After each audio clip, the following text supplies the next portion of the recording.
Ұлықпан мен зұлым патша. Зұлым патша Ұлықпанның даңқын көре алмайды. Іштарлығы шыдатпай, сынықты сылтау қылып, оны зынданға тастатады. Ақылды болса, осы зынданнан аман шықсын дейді.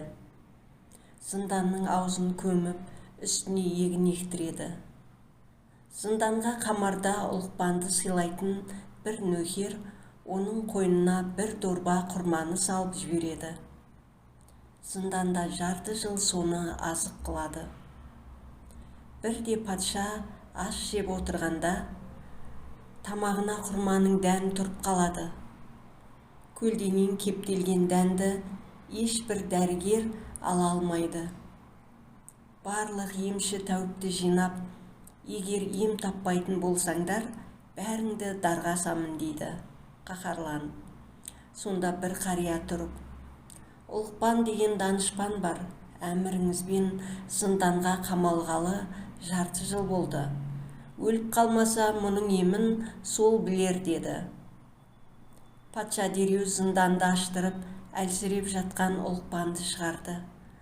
Ол әлденген соң кіріптар патша ауруына ем сұрады. Бел балаңызды бауыздап, жүрегін пісіріп жеңіз, сонда жазыласыз.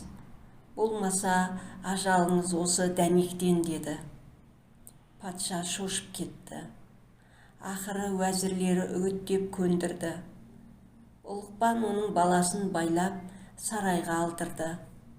Патша баласын өлімге қимай жылай берді.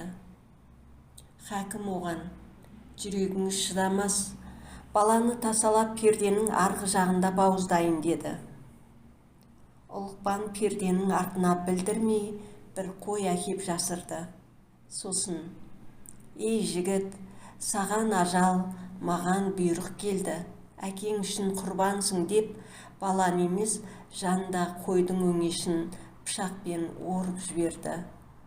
Қой қор ете қалғанда, патша жан жүрегі бұлқынып, тұла бойы сілкініп, бар даусымен шыңғырып жіберді.